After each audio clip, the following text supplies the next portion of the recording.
Jiji la Nairobi ndio kitovu cha biashara sio tu nchini Kenya bali katika eneo nzima la Jumuiya la Afrika Mashariki. Kila kuchao, makampuni ya kimataifa huwa mbioni kuwekeza na kujenga makao yao hapa jijini. Na kadri ustawi unavyozidi kuongezeka, ndivyo idadi ya watu huongezeka huku wakisaka nafasi za ajira na biashara. Hapa kufaulu kwa jamaa au biashara kwa pakubwa hutegemea swala moja: pesa. Lakini mbali na msisimuko wa mabiashara makubwa jijini, utakutana na uhalisia wa maisha katika vitongoji duni jijini Nairobi. Wenyeji wa vitongoji hivi huwa kwa pakubwa wamesukumwa nje ya mfumo mkubwa wa uchumi kutokana na hali yao duni ya maisha, na hivyo inawabidi kujisatiti vilivyo. Unaweza kuta mtu ako na 200, mahitaji ya nyumba imeangalia hiyo 200. Kesho anataka anunue stoka akuje kwa barabara. Heri anunue chakula akule, lakini kesho asiingie kazini. Mojawapo ya njia walizobuni kujiendeleza ni ubunifu wa sarafu ya kijamii. Some of these retailers, they are low income traders and they need to trade on a daily basis. They depend on volumes to make something at the end of the day. So how do we increase that trade volumes? That's where the idea of community currency comes in. At least within the first few months, 20-30% increase in trade. And after a year, we're seeing even up to 100% in some businesses. So they get more clients, they're more stable as a market, and they're still using Kenyan shillings, and this fills the gap that's missing. Baada ya majaribio ya miaka 5 katika jamii 10 kote nchini Kenya, sarafu ya jamii sasa tayari kuingia katika mfumo wa digitali. Digital currency is just like any normal currency. The only difference that it's not physical. It's more or less virtual. And it's mostly because they want to make it kind of cross-border transactions. You don't necessarily need to be, within one border so they can use them. You can be in Kenya, you can use it with someone in China, in the US. The idea is that if this is an app or a service on your phone, that anyone could not only have access to it, but also create now their own networks. So that's the dream there, is to really make it so easy to use and so easy to integrate into people's daily life. Mfumo wa sarafu ya digitali ambayo jamii hizi zinanuia kubuni imeigwa kutoka mfumo unaojulikana kama Lev Market ambayo inatumika nchini Israeli.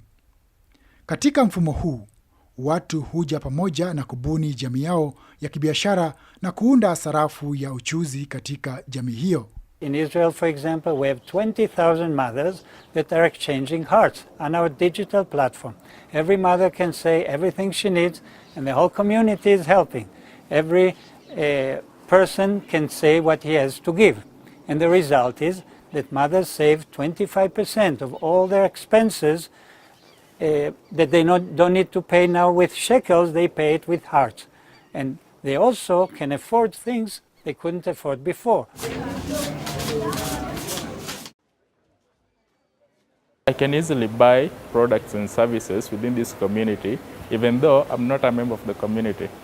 I don't really need to go somewhere and look for Lindi Pesa so that I can do it. I can do it right there. So what does that do? It just increases the market size that the guys in the Lindi community have access to. And once you widen that scope of access to products and services, you're basically improving the lives and services of the guys within the community.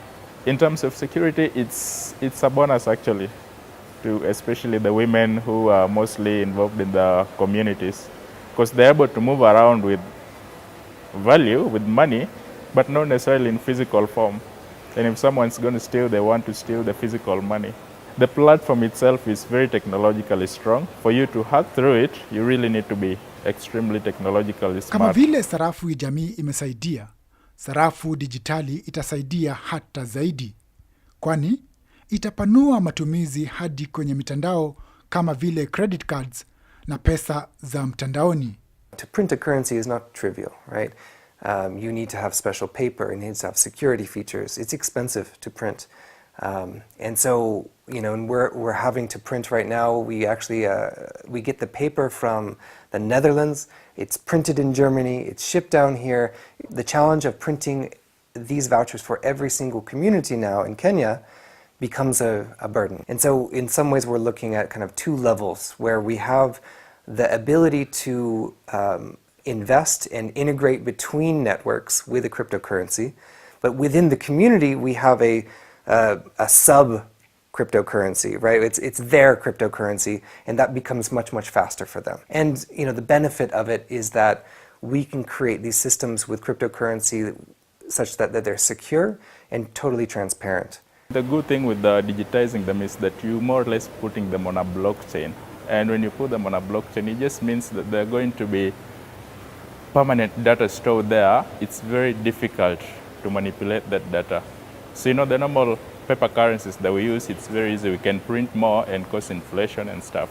With digitization, that problem is totally eliminated. Mfumo huu wa sarafu dijitali ukifanikishwa, itasaidia kuboresha maisha ya wakazi, sio tu katika maeneo ambapo sarafu ya jamii inatumika kwa sasa, bali kote nchini.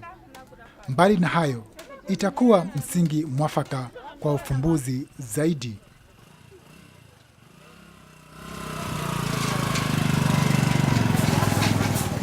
Jamii ikiwa na pesa, bila shaka watazitumia kununua bidhaa wanazohitaji na hivyo kuimarisha biashara na hali yao kwa jumla.